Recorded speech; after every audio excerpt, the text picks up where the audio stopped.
नमस्कार, जनमत की पुकार में आपका स्वागत है। बड़ी पार्टियों के बीच निर्दलीय उम्मीदवारों का चुनावी माहौल क्या है, आइए जानते हैं। देश में लोकसभा का चुनाव पीक पर है। पहले चरण के चुनाव के बाद सभी पार्टियां जी तोड़ मेहनत करती दिखाई पड़ रही हैं। वहीं कुछ निर्दलीय कैंडिडेट भी चुनाव मैदान में जी तोड़ मेहनत कर रहे हैं।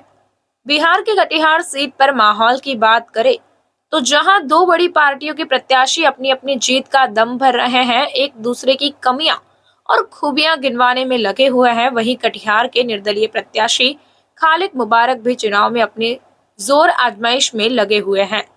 बता दें कि खालिद मुबारक हुसैन के पुत्र हैं, जो मनिहारी से विधायक रह चुके हैं। खालिद बताते हैं कि कटिहार की जनता वर्तमान सांसद व पूर्व सांसद दोनों को मौका दे चुकी है।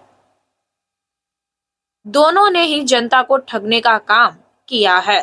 देखिए यह पूरी रिपोर्ट। जी, सबसे पहले तो मैं बता दूं, मैं खालिद मुबारक हूं। मैं स्वर्गीय मुबारक हुसैन का लड़का हूं, जो मनिहारी से 4 बार विधायक रह चुके हैं। और उनके कार्यकाल में भी उन्होंने ऐसे ऐसे कार्य किए हैं जिसके बलबूते पे आज हमें पूरे कटिहार के क्षेत्र में हमें सम्मान और लोग हमें एक्सेप्ट कर रहे हैं।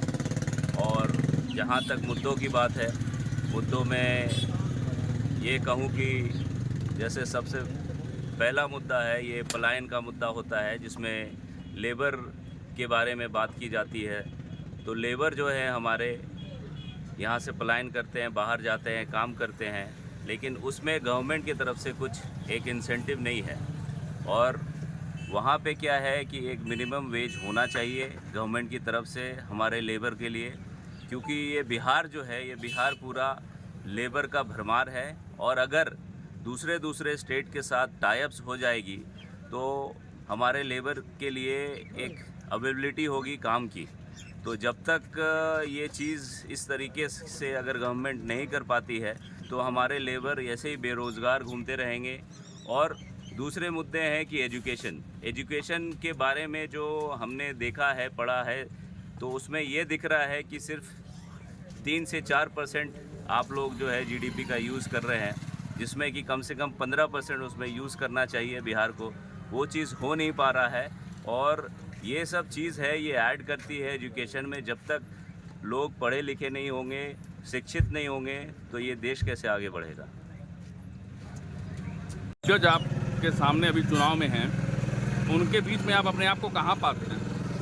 देखिए, दिग्गज अपनी अपनी जगह है। चुनाव सबके लिए होता है, वो जनता चूज़ करती है और जनता ही सर्वे सर्वा होता है। और जनता जब चूज़ करती है किसी को, अपने हित में अगर लेकर चलती है, तो छोटे को भी वो बड़े बनाने की क्षमता रखती है।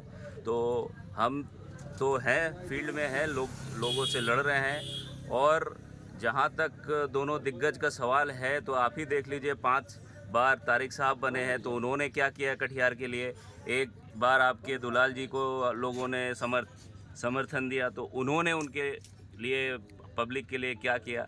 तो सब चीज़ जग जाहिर है और उससे ये साफ दिख रहा है कि दोनों की तरफ से एक आक्रोश है, दोनों पार्टी के बीच में आक्रोश चल रही है। और उस वजह से आज हमें वो सम्मान भी मिल रहा है, हमें लोग सराह रहे हैं, हमें लोग एक्सेप्ट कर रहे हैं। तो इस वजह से मुझे दिख रहा है कि दोनों पार्टी में खलबली मची हुई है। और ज़्यादा से ज़्यादा मैं चाह रहा हूँ कि लोगों से मिलूँ, लोगों के पास जाऊँ और लोगों को मैं अपना मैसेज दे पाऊँ।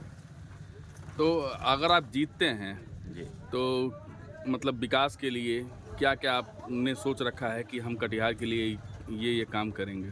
सर देखिए, बहुत सारी ऐसी चीज़ें हैं जो मेरे अब्बा ने बहुत पहले किया था। जैसे आप ले लीजिए मनिहारी का पुल जो आज बन रहा है, आज देख रहे हैं वो साहिबगंज मनिहारी पुल, तो वो भी बहुत पहले उसकी नींव रखी गई थी, जो आज वो बनता हुआ दिख रहा है।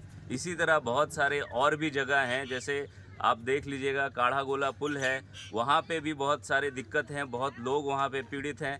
अगर वहाँ पे एक पुलिया बन जाए, एक बड़ा सा पुल बन जाए काढ़ा गोला में, उस स्टेशन के पास, तो बहुत सी चीज़ें, उसमें लोग आना जाना, उनके लिए बहुत फ़र्क पड़ता है। और बहुत ऐसी जगह है, कांटा कोस है, अहमदाबाद है, ये सब जगह में बहुत सारी प्रॉब्लम्स है जहाँ पुलिया नहीं है। तो ये रोड्स इंफ्रास्ट्रक्चर तो बन रही है, लेकिन जहाँ पर होनी चाहिए, जहाँ पे बहुत ज़्यादा ज़रूरत है, वहाँ नहीं है। सर देखिए, वो आंदोलन एकदम जायज़ है, और वहाँ से अगर कनेक्शन हो गया, काड़ागोला घाट पुल से अगर वहाँ कनेक्शन हो गया, तो पीरपैंती से जो है, पीरपैंती से लेकर अगर यहाँ कनेक्शन हो गया, कनेक्टिविटी हो गई, तो समझिए आप झारखंड के भी स्टेट से लोग आ सकते हैं। वहाँ पे व्यवसाय भी बढ़ेगी, लोगों में जो काम धंधा है वो भी बढ़ेगा, जो आना जाना है उसका कंफर्ट बढ़ेगा। तो बात ये है कि कुल मिला के अगर वहाँ पे वो घाट पे वो पुलिया बन जाए, वो लोगों के लिए बहुत अच्छी बात होगी, और लोग चाहते हैं कि वहाँ पे बने, और बहुत दिनों से वो संघर्ष कर रहे हैं। आज की बात नहीं है, काफ़ी टाइम से मैं देख रहा हूँ, मैं न्यूज़पेपर पढ़ता हूँ, वहाँ भी मैं जाकर देखा हूँ।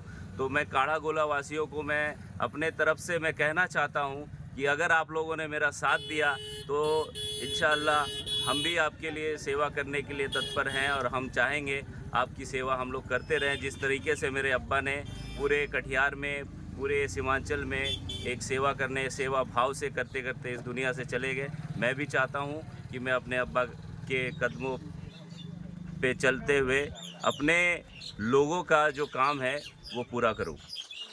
आप निर्दलीय प्रत्याशी हैं, सिंबल क्या है आपका? मेरा सिंबल है सेब छाप, जो 8 नंबर क्रमांक पर है। मैं सभी वोटर्स, सभी लोगों से कहना चाहता हूं कि आप लोग हमें जितना वोट हो सके वोट देकर हमें जिताने की कोशिश करें, ताकि मैं आपके काम आ सकूं, आपकी आवाज़ बन सकूं, और उस पटल पर जाकर आपकी आवाज़ को बुलंद कर सकूं। आपका परिचय? मेरा नाम खालिद मुबारक हुआ, मैं स्वर्गीय मुबारक हुसैन का लड़का हूँ। अगर आपने हमारा अभी तक चैनल सब्सक्राइब नहीं किया है तो कृपया चैनल सब्सक्राइब कर लें, लाइक करें, शेयर करें, कमेंट करें। तो मिलते हैं फिर किसी और खबरों के साथ। नमस्कार।